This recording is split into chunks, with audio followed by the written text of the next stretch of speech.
Yo, what's going on, guys? It's Houston Sports Talk back into the video day, and today the Houston Astros beat the Tampa Bay Rays 3-2 to officially win the series in the first two games, and they can go out there and get a sweep tomorrow with Ronel Blanco on the mound. After Ronel Blanco struggled in his last start against the Tampa Bay Rays, it'd be great to go out there and see him tomorrow dominate this Tampa Bay Rays team. It's been a couple outings for Ronel where we see him really dominate. Like he's done most of the season, and his last outing against these Tampa Bay Rays, which was in Houston about a little bit over a week ago, was a little bit rough. That's not his last start, but that's his second last start. So hoping that Ronel Blanco could potentially go out there and have a good start against the Tampa Bay Rays and finish off this series with a sweep. But for the meantime, the Astros get the series win as they won yesterday 6-1, and they win today 3-2. If you look at the other games that the Astros have been winning all these games, this is one of the games where the Astros have a little bit of a close game. Now, we've seen some close games where, one of the games the Astros only won 5-4 on Saturday. There were a couple close games with the Rangers. But in this 7-game winning streak, as this is the 7th straight win for the Astros, this is the least amount of runs that the Astros scored. Now, thank God, even though the Astros weren't bringing a lot of run support, their pitching was amazing. Now, it's not like this was a game where the Astros hitting was terrible. They had 9 hits. And the weird thing to actually, I don't even know how you can even complain about this, but this is the first time in 6 games the Astros did not have double-digit hits. They were 1 away. They had 9 hits in this game. So, I will say it's a little disappointing. You put up 9 hits, you only score 3 runs. But when this offense has been the way it has been in this last 6 games, you can expect that they're going to have a game where, maybe the bats aren't doing bad, but they're not going to be able to score some runs. And that's perfectly fine. Now, thank God this was this is a game that we saw this offense kind of cool down a little bit, and it was a game where the pitching was great. Yusei Kikuchi pitched great. Outside of Ryan Presley having a little bit of trouble, the bullpen was great. So this was the great game to have your offense struggle a little bit and not absolutely go crazy offensively. The game where your pitching is locked down. And look, I know we've seen some great stuff from Ronel Blanco this year, but recently that has not really been the case. He's been going down a little bit shorter in outings, giving up walks. His pitch counts has been getting very high. And with a guy who's pitched a lot this year and has put in a lot of work, you can expect him to get a little bit tired and things to go down a little bit. And I think that Ronel Blanco is the guy that's going to really take advantage of the Astros rotation turning into a 6-man probably when Justin Verlander comes back. But I think that's a game where you need the offense to be better. I just don't know. And things, it could be different facing a Tampa Bay Rays lineup. But I don't know if the Astros win tomorrow if you only score 3 runs. But we'll see what happens. Look, Ronel Blanco could go out there and pitch amazing. The bullpen could go and back him. Thing is, Thursday's the day off, so, we could see, very well possibly could see a lot of guys available from the bullpen to pitch tomorrow, knowing that Thursday's a day off. So, and then Friday you're going up against the Chicago White Sox in the whole weekend. So I would think that anybody is going to be available tomorrow in the bullpen for the Astros. So that's going to be a good thing. But we'll see what happens tomorrow to close off this series. Good thing the Mariners got their absolutely ass kicked tonight. 15-1. Oh, that's embarrassing. The Astros have had some bad losses this year. And I'm sure we've had some losses that are bad.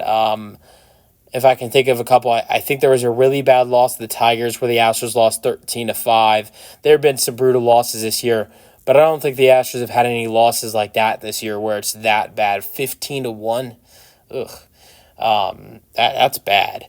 But, Skubal was on the mound for the Tigers, and he's been killing it this year, and he even killed them in another outing. I got to say, I love the Tigers, and I love AJ Hinch, they're coming clutch for the Astros when they need them. 3-1 against the Mariners. Now, I wish they would have not blown they had some lead. It was like 3-0, 4-1, something like that. And they blew a lead late in the game. It was so stupid. That is, right there, the Astros have a 2-game lead on the Mariners if they keep that lead right there, and they'd be 4-0 against the Mariners, which would be amazing. But I'll take it. The Mariners are now 1.5 games back from the Astros. The Astros have a 1.5 game lead after things looked hopeless after the Astros fell to 57-55, and their offense looked terrible. And I'm not going to be someone that thought the season was over, but I said if they don't get their crap together right now, they could kiss this season goodbye. Now, I wasn't someone that said it. There are so many fans that I saw say, this season's over. The schedule's so hard upcoming that the Astros don't stand a chance with the way this offense was. My whole mindset was this offense can turn things around because it's not like it's the whole team that's playing crap right now. The pitching has been amazing. This is what I did a whole video about this. The pitching has been amazing.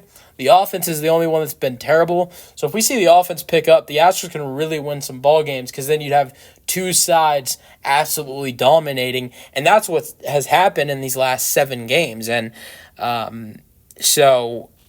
thought I never said that it's over. But I did say if this offense keeps this up for another another 5 to 10 games, they're in deep trouble. But then in the last 7 games, things have really turned around and they've won 7 games in a row. They're 64-55. They have a chance to be 10 games over 500 for the first time this season. This is the first time they're 9 games over 500 tonight with the win to advance to 64-55. So things have really turned around for the Astros. But let's get into this game. 9 hits for the Astros, 5 for the Rays, 1 error for the Astros, 0 for the Rays. Win goes to Yusei Kikuchi, 6-9 on the year now. It's really incredible what the Astros have done about him. The only thing I can really complain about Yusei, the only thing I could find about him that you could say has been a little bit of a problem is he's really not able to finish that 6th inning. That's been trouble for him so far.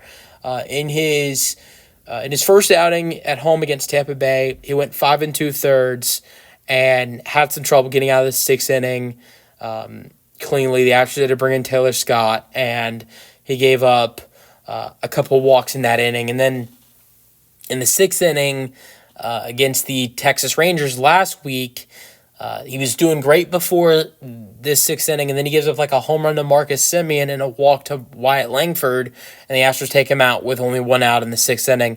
And then here tonight, this is what frustrates me because this is not even his fault.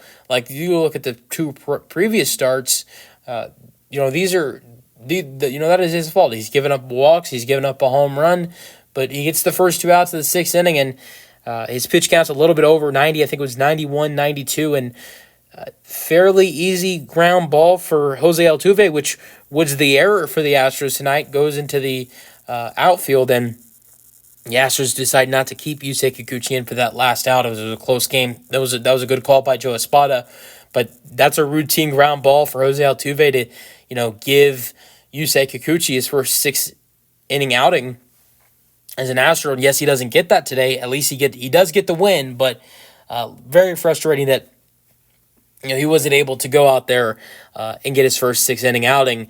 As in these other outings, he's not been able to do that, because of things he's done, whether it's been giving up walks or home runs. Now, in this outing, this was just a Jose Altuve mistake, which I love Jose Altuve. I don't rarely complain about Jose, stuff happens, but that was a little bit tough. But he's been excellent. He pitched 5 2/3, given 3 hits, 1 run, 5 strikeouts, 0 walks, in 2 starts against the Tampa Bay Rays. And that's 2 of his 3 starts as an Astro. Has 16 strikeouts, pitching a total of it is a little bit over 11 innings, I believe. Yeah, a little bit over 11 innings, 11 1/3 of an inning, and he's been excellent. You can look at what he's done with the Tampa Bay. Gets the Tampa Bay Rays in 2 starts with the Astros. In 2 starts with the Astros, with against the Tampa Bay Rays. He's gone 11 innings, a little bit over 11 innings. He's only given up a total, I believe it's only 7 hits. He's only given up 3 runs with 16 strikeouts, and that's in 11 innings. And in one start against the Tampa Bay Rays with the Toronto Blue Jays, his former team, he couldn't even go 5 innings. He went 4 1/3 of an inning, and 4 innings and 1/3 of an inning, and gave up 6 hits with 3 runs. Which, if you look at it, he's given up 3 runs in 7 hits in 11 innings with the Astros against these Tampa Bay Rays. So things have really turned around since he's joined the Astros, and he's a completely different pitcher. Things are incredible. I mean, with the Toronto Blue Jays, his ERA was 4.75. His ERA with the Astros in 3 starts is 2.70. His ERA on the year has gone all the way down from 4.75 to 4.49. And as an Astros so far, the Astros have won in every single game that he has pitched in. 2 against the Tampa Bay Rays, 1 against the Texas Rangers, and as a pitcher record, he is 2-0. In his 3 starts. Should be 3-0, but the offense really couldn't support him last time and in Houston against Tampa Bay. Loss goes to Shane Baz. He's 0-2. Actually, not that bad of an outing. This is an outing where he couldn't really get run support. He goes 7 innings. He gives up 7 hits with 3 runs, 6 strikeouts, 2 walks. I mean, I will say 3 runs.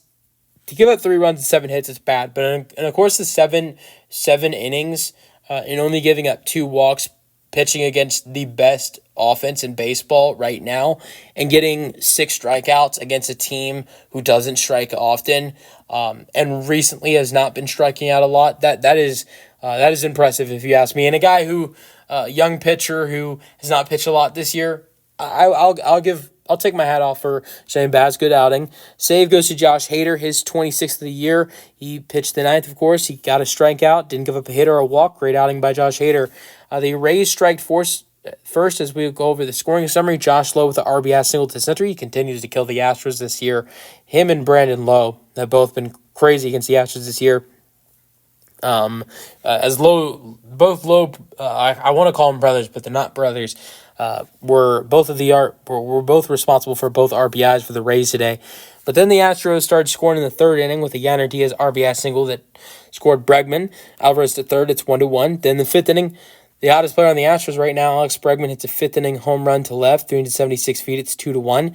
And then Jeremy Pena, he's been seeing Bregman crush balls. He decided he needed to get in the action as well. He did have a home run the other day in Boston on Sunday, so it's not like he hasn't hit one in a while, but his second home run in the last couple of days, he hits a homer to left center, 408 feet, it's 3-1. And then in the 8th inning, Brandon Lowe grounds out to first. Jackson scored, Carlson to second, Wallace to third, it's 3-2.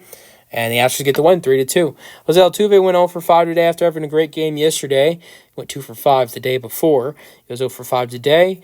So that's tough. But Bregman was 1 triple away from a cycle, and you could tell this was really tough on him. He had a 1st inning single to center, he had a 3rd inning double to left, and then a 5th inning home run to left. So he saved if you ask me. And for some players, it might not be like this.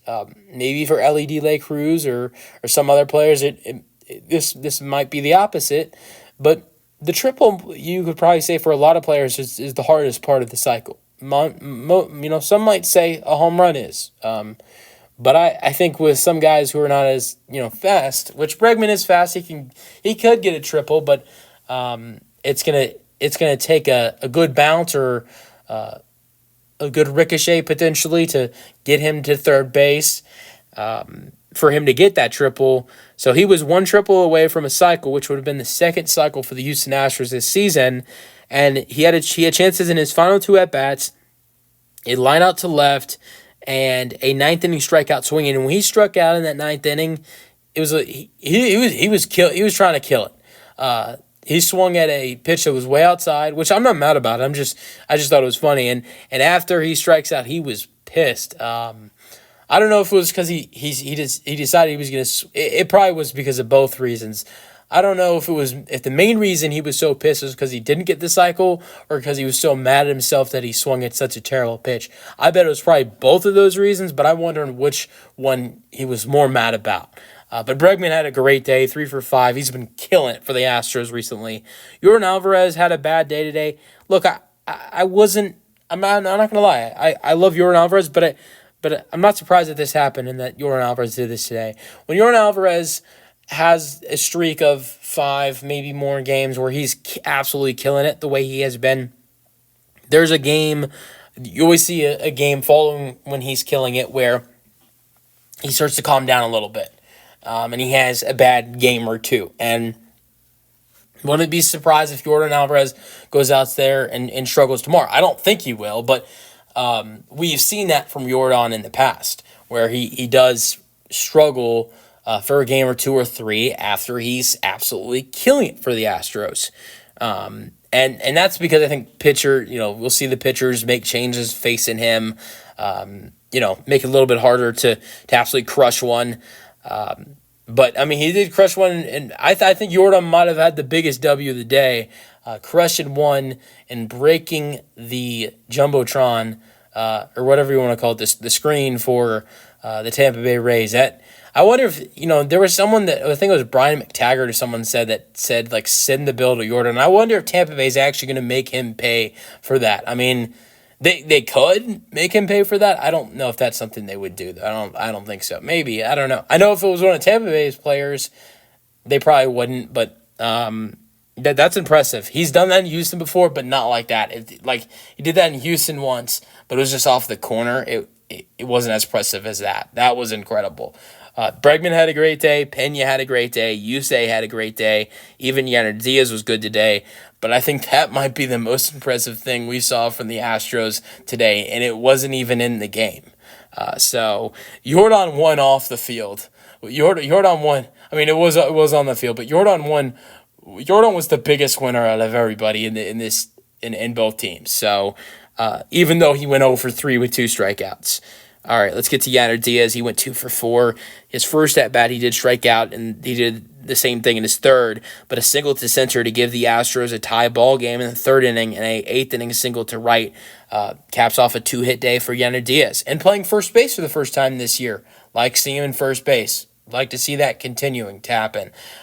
Look, it's not like I'm not saying that I'd rather see him at first base than catcher. That's not what I'm saying. I'm just saying, I like seeing both Caratini and Yanner Diaz in the lineup. However you want to do that, whether it's putting Yanner Diaz at first base and Caratini at catcher, putting Caratini at DH and Yanner Diaz at catcher, or vice versa with Caratini at catcher and Diaz at first base. Or if you really wanted to, you could put Caratini at first base and Yanner Diaz at catcher. I'd rather see Caratini in the lineup instead of Chas McCormick, who's still in the lineup, even though both of these guys are in the lineup. So, but at the same time, loved seeing both of those guys in the lineup today. Obviously, Caratini wasn't great, but, he is a little bit inefficient sometimes, but he's still batting .269, which is 100 times better than Chas. Well, it's not 100 times better, but it's way better than what Chas McCormick has been doing this year. He's batting .202. Jeremy Pena went 2 for 4. He had a home run in the 6th inning and a single to left in the 8th inning. Then Caratini went 0 for 3. He did have a 6th inning walk, but outside of that, he went 0 for 3. Jake Myers went 1 for 4 today. He struck out 2 times, like usual. And in the 2nd inning, he had a single to left. At the same time, at least, Jake's not as bad as Chas McCormick is. Look, people complain about Jake Myers, but as much as I like guys like Dubon and Chas McCormick, I don't. I just like what they've done for the team in the past. And Dubon's still doing some good things every now and then. It's not as bad as Chas McCormick, but honestly and I know all 3 of those guys were in the lineup today, but could everybody honestly tell me with a straight face or comment with a straight face you'd rather see Chas McCormick or Mauricio Dubon in the lineup than Jake Myers? So it's not every game that you see all 3 of these guys in the lineup.